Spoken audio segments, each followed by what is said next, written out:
As more and more automakers start to take electric vehicles seriously, we're starting to see more and more mainstream brands plan and promise electric models in the next few years. Some of those brands, like General Motors, Ford and Volkswagen, are large mainstream brands that produce hundreds of thousands of vehicles a year.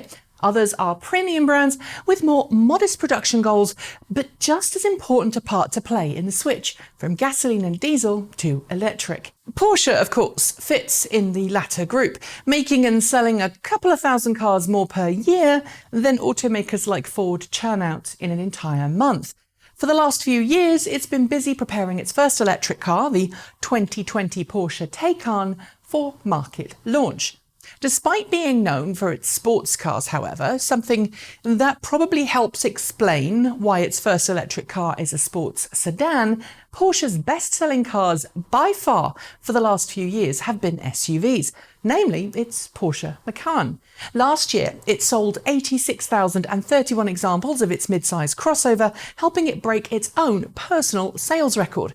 As a consequence, we've heard plenty of rumours over the years that an electric Porsche Macan was on the way. And now it seems that those rumours were true, since Porsche's CEO had said last year that he wanted every second car it sold to be electrified by 2025. Remember, electrified can mean anything from a mild hybrid system through to a fully battery electric or hydrogen electric drivetrain.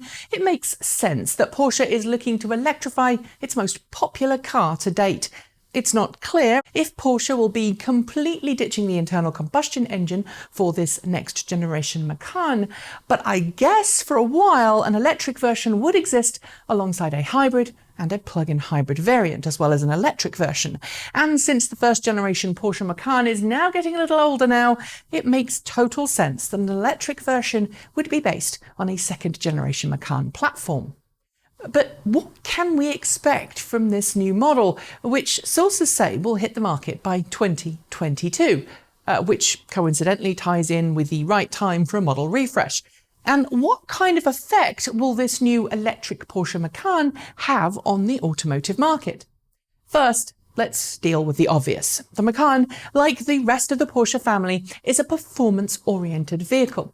The highest spec variant of the Macan available today puts out 434 brake horsepower, which is comparable to about 325 or so kilowatts. An electric Macan would have to match that, but since the Porsche Taycan is expected to produce at least 450 kilowatts of all-wheel drive power, I'm going to be pretty confident and predict that we'll see at least that in an electric Macan. It's also worth noting too that the current Macan is built on the same platform as the Audi Q5 SUV. Since Audi already has an all-electric platform in the production form, the Audi e-tron, which actually isn't too far off the Macan in terms of size, it's conceivable that Porsche could build an electric version of the next-gen Porsche Macan based on the e-tron platform. The only catch, of course, is that the e-tron is a little lower than a standard crossover and it also only has 300 kilowatts of power. But those are things which it wouldn't be too difficult to fix.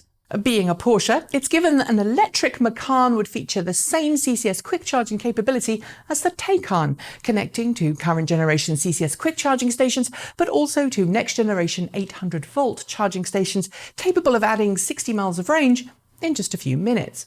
Given that Porsche is a premium brand, continuing that charging expectation across all Porsche models, as well as the integrated charging plans Porsche is talking about for the Taycan, seems to be the most likely thing. I'd be surprised if it wasn't the case. So what about range? Using current technology, somewhere between 200 and 300 miles of range per charge seems like a good bet.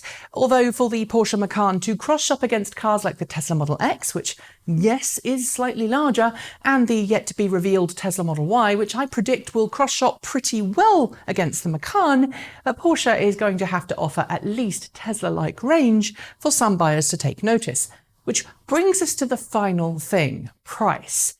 Given that the current Macan starts from just under $48,000 and then goes all the way up to $90,000 and beyond, there's plenty of room for Porsche to find a higher-end price point for an all-electric Macan, especially if it matches the range-topping Macan Turbo in terms of performance. But those are enough of my predictions. What do you expect from an all-electric Macan? What would you need to see in order to order one? And how do you think it will play a part in Porsche's future lineup? Let me know in the comments below. That's it. Thanks for watching. Let me know if you liked it or you didn't like it below. Scribble a comment, hit the notification bell so you make sure that you don't miss out on a single episode.